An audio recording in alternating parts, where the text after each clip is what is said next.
The National Broadcasting Company presents, transcribes, Sir Lawrence Olivier in Theatre Royal.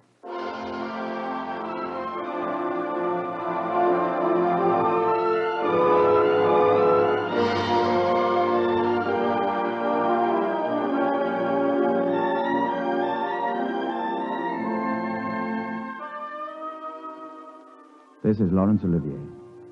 We have before now introduced in this series stories by Robert Louis Stevenson.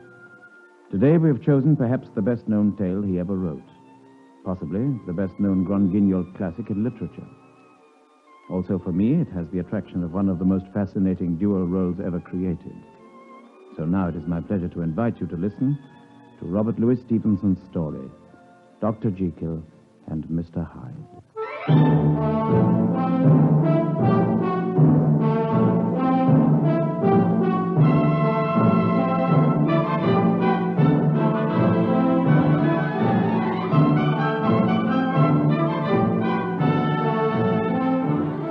My name is Henry Jekyll, or at least by that name I pray heaven to be remembered.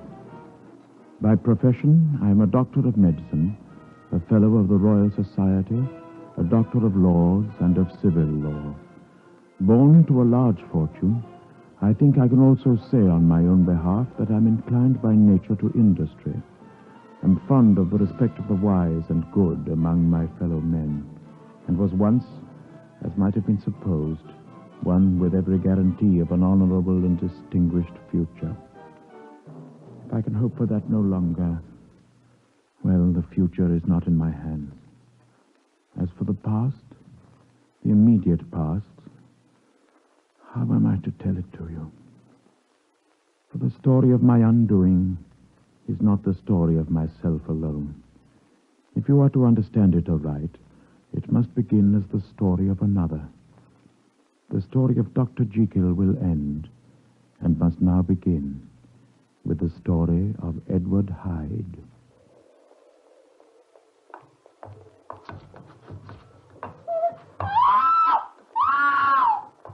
Hold him. Don't let him get away. Is the child badly hurt? Take your hands off me, you fools. Let me go. Let you go. If there was a policeman here, I should have you given in charge. Don't you realize you might have killed the poor child? Idiot's got in my way. Got in your way? Is that any reason for knocking her down and trampling on her? Are you out of your mind? I've more important things to think about than children. There's no reason for leaving them half dead on the pavement.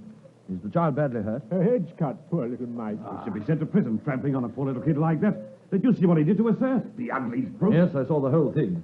And I happen to be a lawyer. You haven't heard the last of this young man. You're going to pay for it, believe me. Let go of me. What do you want? Money? I want to see some slight evidence of your humanity. The child may be badly hurt. She must be examined by a doctor. And as for you, I should be prepared to give evidence against you in the court. If you choose to make capital out of an accident, naturally I'm helpless. It was no accident. Very well, name your figure. No gentleman wishes to get himself mixed up in a public scene. How much do you want? If you wish to keep this out of the courts, you can pay the parents of the child £100. If not, I'll make your name known from one end of London to the other. Have £10 with me, you can have that. £100 was what I said. You can afford it from the looks of you. And unless you take steps to get it immediately, I shall hand you over to the police. Very well, if you insist. I'll get the money. Come with me. Right. The young man led them to the door of a gloomy house not far away. He let himself in with a key, and in a few minutes reappeared with a check in his hand. He handed it over with a cynical smile. Let me see that. £90 payable to bearer. And £10 here in cash. Well, you satisfied now? But this signature, I know it. Henry Jekyll. Dr. Jekyll. He's a client and friend of mine. In that case, you'll know the signature's genuine. Yeah, but where did you get it? Is Dr. Jekyll in that house? The check is genuine, that's all that concerns you. Then what is your name? Are you a friend of Dr. Jekyll? Yes, I'm a friend of his. You may have even heard my name. Did you say that you're Dr. Jekyll's lawyer? What is your name? Allow me to give you my card. We may see more of each other. That is my address, and as you see, the name is... Edward Hyde. The name was Edward Hyde.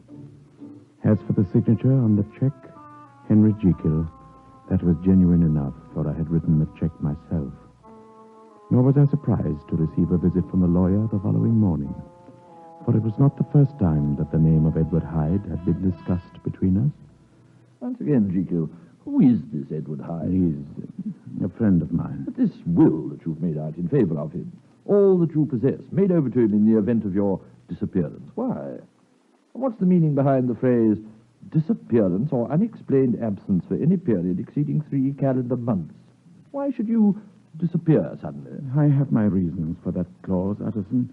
You must forgive me for not disclosing them. Look, Jekyll, there's something strange about all this. The only explanation I can think of is that Edward Hyde, whoever the fellow is, must have some hold over you. My guess is that he's blackmailing you. Oh, I tell you, that's absurd. Edward Hyde is a friend of mine, and I'm simply indebted to him for things he's done for me. Whenever I saw one, Edward Hyde is a scoundrel. What can there possibly be between such a creature and a man like you? I prefer not to discuss him with you. If you like, you can say that my situation is a painful one. I don't deny that my relationship with Edward Hyde is a strange one.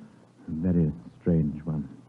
But it is one that cannot be mended by talking. You still won't take me into your confidence, Henry. After all, we're old friends. You've nothing to fear. No, believe me, I dare not. As for last night's incident, I'm deeply sorry for the child. So is Edward Hyde, who told me the whole story after you had gone. Believe me, I take a very great interest in him for all his faults.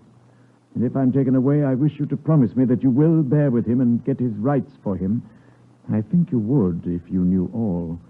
And it would be a weight off my mind if you would promise. I can't pretend that I shall ever like him. Oh, I don't ask that. I only ask for justice. I only ask you to help him, for my sake, when I'm no longer here. Very well. I promise.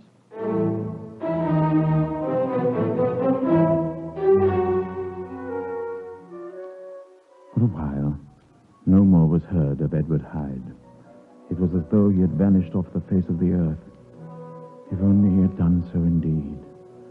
As it was, his reappearance some few months later was the occasion of a terrible tragedy. And once again I found myself involved in something over which I had ceased to have any control. Jekyll, this is Inspector Newcomb of Scotland Yard. He's investigating the death of Sir Danvers Carey, who was found murdered in the street late last night. Sit down, Inspector. Anything I can do to help you. I read of the tragedy in the papers this morning. It was a terrible crime. Is anything known about it yet? Yes, Dr. Jekyll. A warrant has been issued for the arrest of a man that I believe you may be able to help us to trace. Someone I know? His name is Edward Hyde. Edward Hyde? Oh, but no, there must be some mistake. He isn't here anymore. He's gone away, out of the country. What makes you think... A letter was found by the murdered man. He had gone out to post it when he was attacked. The letter was addressed to Mr. Utterson here. That's how he came to be involved. He identified the body, and also this broken stick which was found on the scene of the crime. We have reason to believe it was the stick used by the murderer, that Sir Danvers was beaten to death with it, in cold blood. May I ask whether you have ever seen it before?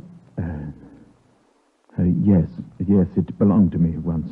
It was given to me some years ago by Mr. Utterson here. That's what I told the Inspector. Have you seen it recently, Dr. Jekyll? No, not recently. I lost it some months ago. You see, it was found... As you see, sir, the stick has been broken in two during the attack. This half was found in the street beside the body of the murdered man. The other half, also bloodstained, was found in the room of Mr. Edward Hyde early this morning. Oh, but surely there must be some mistake. There is no mistake. The attack was seen by Sir Danvers' maid. It was a bright moonlight night, and she was looking from her window as Sir Danvers went out. She saw him talking to Hyde in the street. She recognized him, and she saw him strike Sir Danvers down. It was on her evidence that we went round to Hyde's rooms in Soho. As you know, he gave me his address the last time I saw him. May I ask when was the last time you saw him, sir? I don't remember. Not for some months. I was told he'd gone abroad. You're sure he's not been here last night or this morning? I would tell you if he had. Well, if he should call here, you will inform the police immediately. He is a dangerous man, Dr. Jekyll. My men will be posted outside in case he shows up. As it is, you will be required to give evidence at the inquest. Yes, of course. I will do anything I can. This has been a terrible shock to me. Well, I'm sorry you should have been implicated, sir. Now, if you'll excuse me... Goodbye, Inspector. I will do all I can to help you. Thank you, sir. Good day, Mr. Utterson. Good day. Well, Henry, as you know, Sir Danvers was a client of mine, but so are you. Now that you've got mixed up in this terrible thing, I want to know what I'm doing. Will you swear to me that you're holding nothing back? You haven't been mad enough to help this fellow escape. Utterson, upon my honor, I swear to heaven I'll never have anything more to do with him in this world. My friendship with him is over. Oh, thank heavens for that. I tell you, Henry, I told you before, this man is a scoundrel, a dangerous maniac. Till he's put out of the way, none of us will be safe, least of all you. Edward Hyde will never be heard of again. He's safely out of the way already. Can you be sure of that? Well, if he's brought to trial, your own name will appear. As it is, you're dangerously involved. I'm quite sure of him now. To be honest with you, I have received a letter from him. Then why didn't you give it to the inspector? Well, I needed your advice first. I didn't wish to get mixed up in the business any more than I am already. Read this. Dear Jekyll, when you receive this, you will know what I've done. I can offer no excuse for myself, so I will trouble you with none. I have repaid you unworthily for your many kindnesses, but I shall never again give you cause to regret them. I'm going away, and you need have no further fears for me. Where I am going, no one will ever find me. Goodbye, and forgive me. Edward Hyde. There. If you advise me to do so, I will give it to the police. Where's the envelope?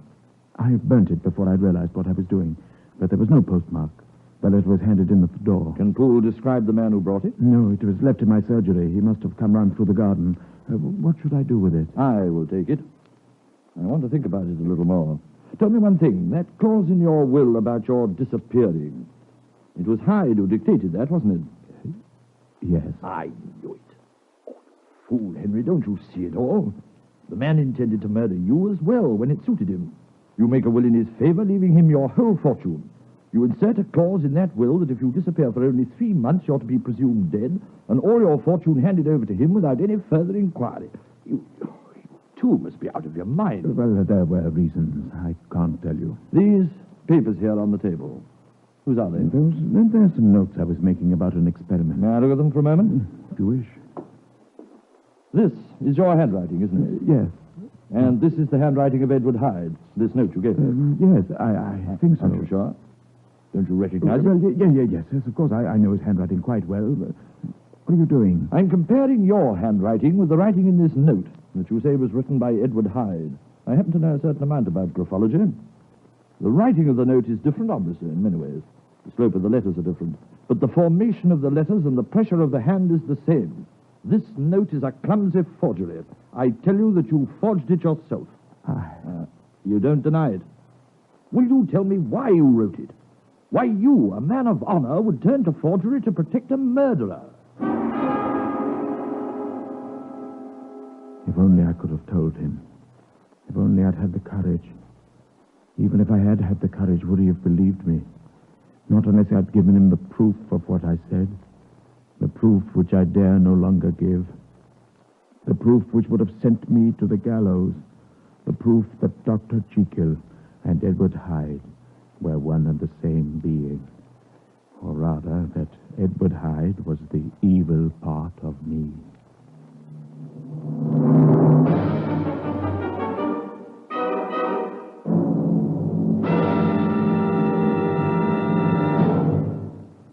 In a moment, we continue Theatre Royal with Sir Lawrence Olivier.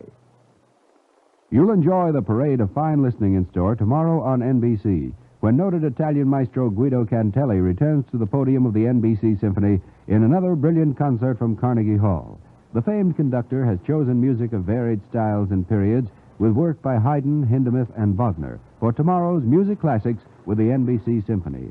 And remember to enjoy the latest edition of Weekend, your Sunday newspaper of the air, the only Sunday paper you can safely enjoy while driving in your car. You'll meet such notables as Merrill Muller, Elmo Roper, and Earl Godwin with the latest news highlights of the week from all corners of the world. Mel Allen covers the sports world, and Earl Wilson the Broadway beat. There's everything from cover stories to feature items on home, fashions, and people, all on Weekend on NBC. And later there's fine dramatic listening in store on the family comedy series The Marriage, when Hume Cronin and Jessica Tandy, as the delightful Marriotts, find their household a trifle unsettled when Liz becomes a career woman again. And if you're a Western adventure fan, stay with NBC for another thrilling six-shooter drama, when Britt Ponsett discovers a lynching party has chosen the wrong man. James Stewart portrays your six-shooter hero in this exciting drama of the Western Plains on NBC. And now we continue Theatre Royal with Sir Lawrence Olivier.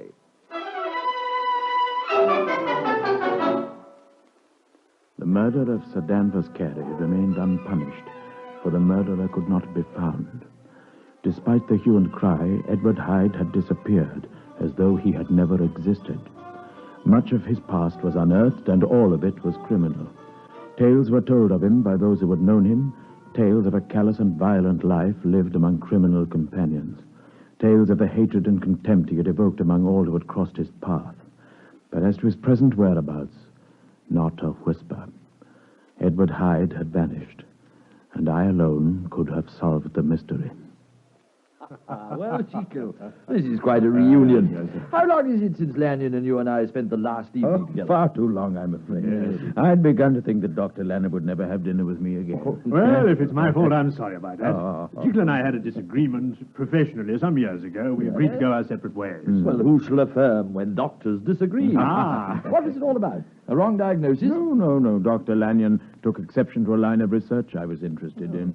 I think he disapproved of some of my experiments. Well, frankly, I told him he was going in for a lot of unscientific balderdash. Better suited to an alchemist than a doctor. I think I could still surprise you, Lanyon, if I wanted to. Those experiments were not so unscientific as you imagine. Well, I still don't want to hear about it. Oh, very well, then we'll change the subject. But one of these days, I may convince you.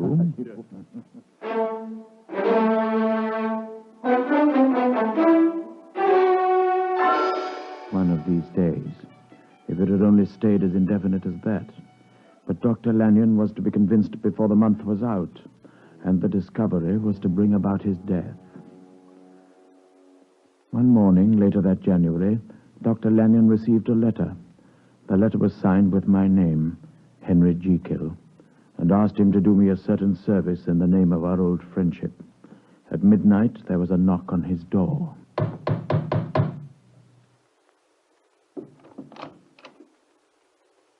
You come from Dr. Jekyll? Yes. Then come in, please. Have you got it?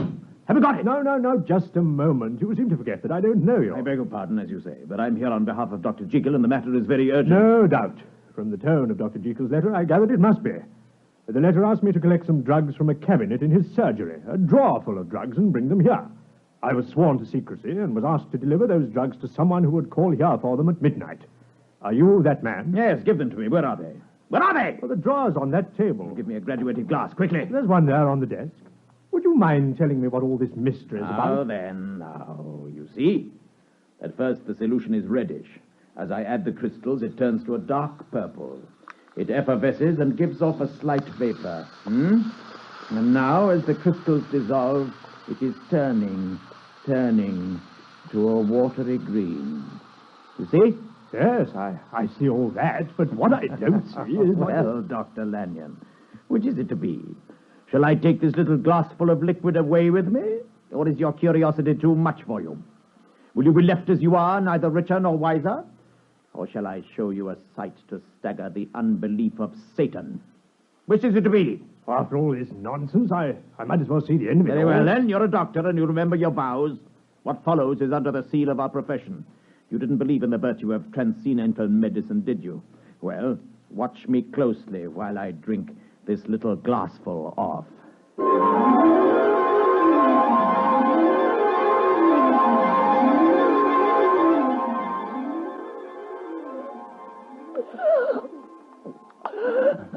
No. What are you doing? For heaven's sake, what have you done? Henry Jekyll! You, but I don't understand. I don't understand. No, my dear Lanyon. You don't understand how Dr. Henry Jekyll can suddenly appear through the likeness of someone else. If you'd listened to me, believed in the experiments that I was so wrapped up in, well, perhaps you would have understood it better, well enough perhaps to be a partner in a strange and new crusade for the redemption of the human soul. Henry Jekyll, I don't understand. Just exactly what formula I've discovered, well, that must remain my secret. But you can believe in its power, for you have seen that power with your own eyes.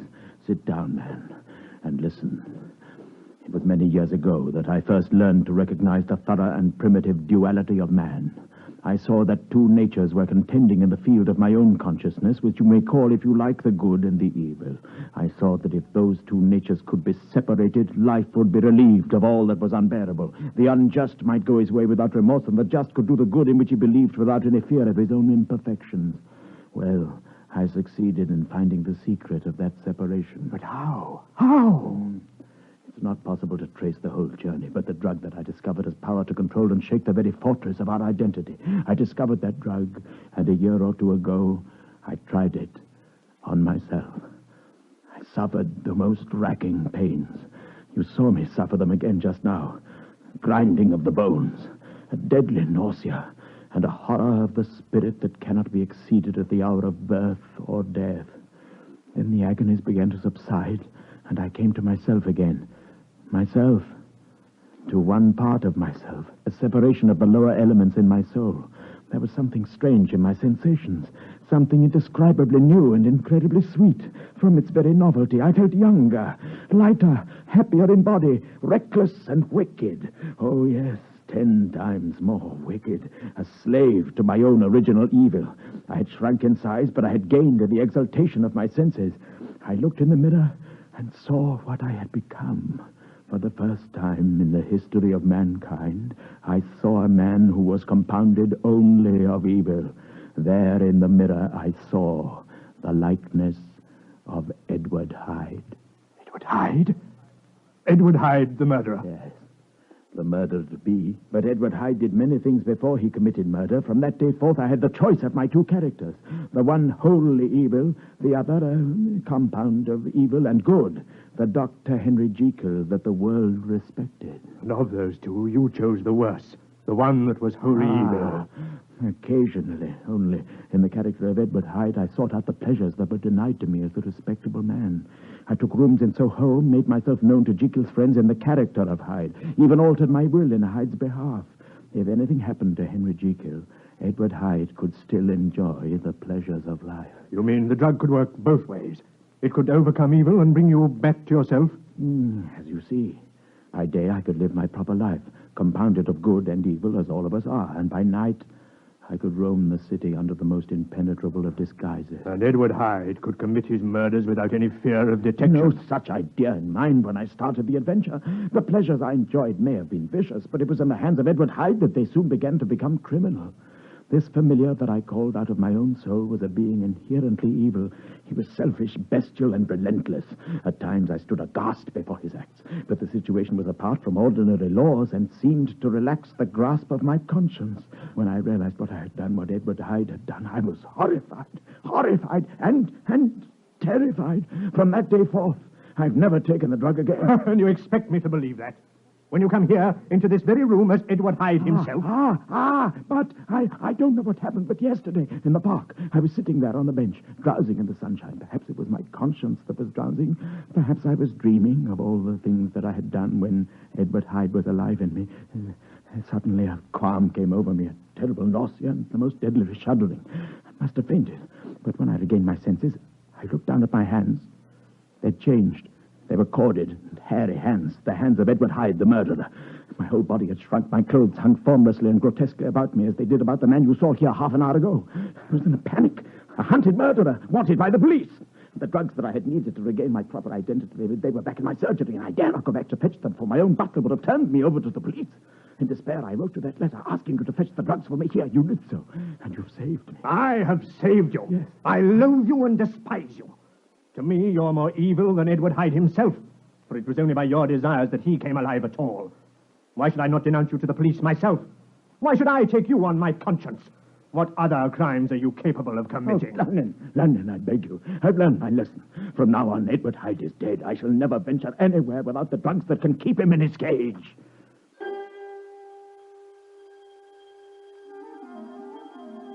Dr. Lanyon did not denounce me to the police. The shock of that discovery proved too much for him, and in a very short time, Dr. Lanyon was dead. From that day forth, I too have changed. It is no longer the fear of the gallows, it is the fear of being Edward Hyde that racks me. I still hate and fear the thought of the brute that sleeps within me. But never again shall he break out in all his horrible infamy. The drug shall be used only to purge his evil, never to set it free. As for this confession that I'm writing...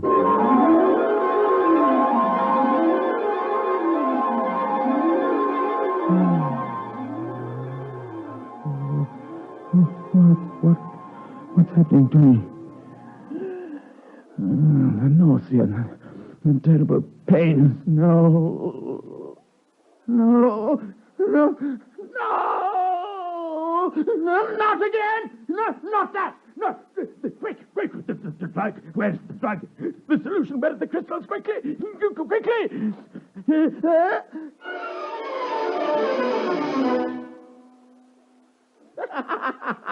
Well, you've drunk it. Is the still no change? Has it lost its power, then, this wonderful drug of yours? Does it no longer work its miracle? Dr. Jekyll. Dr. Jekyll, are you all right, sir? Yes, I'm all right. Go away. Open the door, sir. You don't sound... Go away, you fool. There's nothing wrong with me. Jekyll, open this door at once. Is Hyde there with you? No. It's me, Henry Jekyll. Go away. I'm busy. If you don't open this door, I'll smash it in. Quickly. The drug. More of it. More. Before they get in. If they catch me like this, I'm done for. The drug. Why doesn't it work anymore? Hyde! I can see it. Smash this door out and get away. The drug! Why doesn't it work anymore?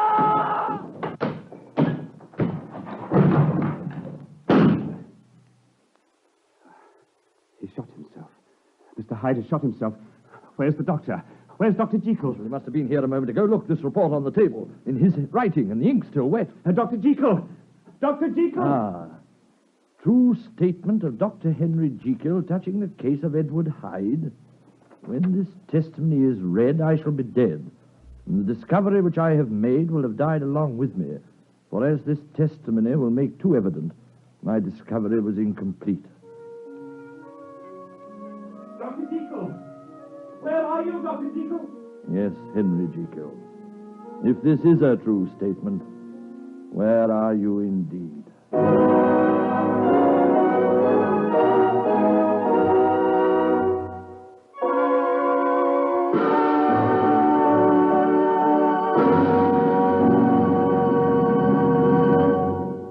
This is Lawrence Olivier again.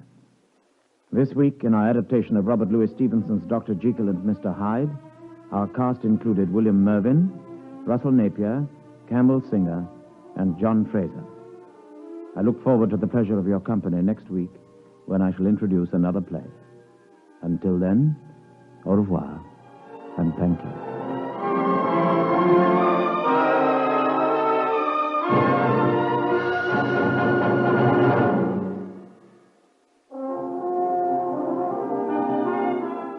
Sir Lawrence Olivier starred in today's transcribed program. The script was by Derek Patmore. The music was under the direction of Sidney Torch. Theatre Royal is an NBC presentation, produced and directed by Harry Allen Towers.